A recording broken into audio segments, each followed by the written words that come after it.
Ramai orang ingat bila dah ada rumah, KWSP, MRTT, dah ada penama, family dia akan automatik selamat bila dia meninggal dunia. Tapi sebenarnya, banyak benda boleh jadi isu kalau benda ni tak cek awal-awal. Rumah yang kita dah bayar bertahun-tahun belum tentu jadi milik isteri dan anak-anak. KWSP yang kita dah letak penama belum tentu jadi hak milik penama sepenuhnya. MRTT yang kita ambil dulu masa beli rumah belum tentu cukup untuk cover baki loan. Segala duit dalam akaun arwah bukannya boleh terus digunakan sesuka hati. Sebab bila seseorang tu meninggal dunia, harta, hutang, waris, penama, hibah dan faraid, semua benda ni boleh berkait antara satu sama lain. Saya buat video macam ni sebab saya nak cuba buka mata awak supaya kita jangan assume. Sebab yang susah nanti bukan kita je. Yang susah nanti mungkin isteri, anak, parents atau waris yang kita tinggalkan. Dalam video ni, saya akan bagi tahu beberapa salah faham yang ramai orang ada berkaitan dengan rumah, KWSP,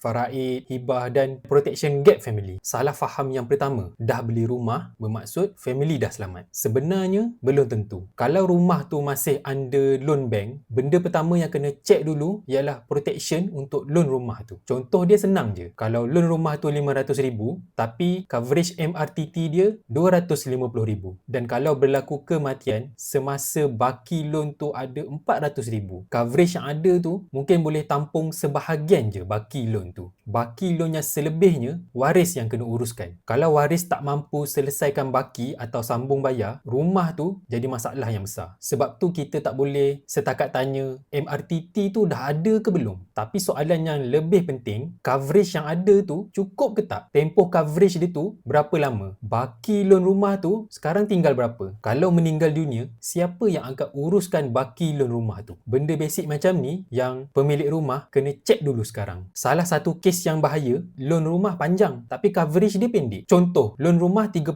tahun tapi coverage untuk loan rumah tu 20 tahun je. Sebab benda ni ramai orang tak perasan. Sebab masa nak sign dokumen beli rumah dulu, yang dia tahu loan lulus atau tak lulus je. Dia mungkin terlepas pandang untuk detail-detail yang lain juga. Masalah di sekarang ni, kalau coverage tu tamat pada tahun ke-20 tapi loan rumah tu masih berjalan sampai 35 tahun. Apa akan jadi selepas tahun ke-20 tu? Kalau berlaku kematian selepas coverage tu tamat, mungkin dah tak ada protection untuk cover baki loan tu. Waktu tu, waris kena hadap baki loan rumah tu. Sebab tu kalau awak ada rumah, jangan tengok installment bulanan je. Kena tengok juga, loan rumah berapa tahun? Tempoh untuk MRTT atau protection lain, untuk loan rumah tu berapa tahun? Dia punya sum covered dia tu berapa? Baki loan sekarang tinggal berapa? Kalau benda ni tak ingat atau tak tahu, kena pergi check sekarang. Salah faham yang seterusnya, bila fikir macam ni, saya dah ada MRTT, so semua dah settle. Sebenarnya, belum tentu. MRTT ni dia sifat dia reducing, dia berkurang. Coverage dia menurun ikut masa dan dia berkaitan dengan baki loan rumah. Sebab tu memang tujuan MRTT, bantu cover baki loan rumah bila berlaku kematian atau TPD, Total Permanent Disability. Bergantung kepada terma sijil tu. Tapi masalah jadi, bila coverage tu tak cukup, tempoh tak cukup atau loan dah refinance dan structure loan tu dah berubah. Sebab tu pemilik rumah kena check 3 benda ni. Yang pertama, berapa coverage MRTT yang ada sekarang? Yang kedua, berapa baki loan rumah yang tinggal sekarang? Yang ketiga, coverage tu masih aktif ke tak? Kalau coverage lagi rendah daripada baki loan, yang itu ada gap. Kalau tempoh coverage lagi pendek daripada tempoh loan tu sendiri, ini pun dikira sebagai gap. Kalau pernah refinance, kena check balik status protection yang lama. Benda macam ni, jangan tunggu sampai ada kematian baru waris nak cari dokumen. Waktu tu, semuanya dah jadi lagi susah. Ramai orang confuse antara MRTT dengan MLTT. Saya explain simple je. MRTT biasanya reducing. Coverage dia akan menurun ikut masa dan fokus utama dia ialah baki loan rumah. MLTT atau level term, biasanya coverage dia maintain je sepanjang tempoh sijil protection tu. Contoh coverage RM500,000. Kalau baki loan, waktu claim tinggal RM200,000. Balance lepas settle loan mungkin boleh bantu waris. Bergantung kepada structure protection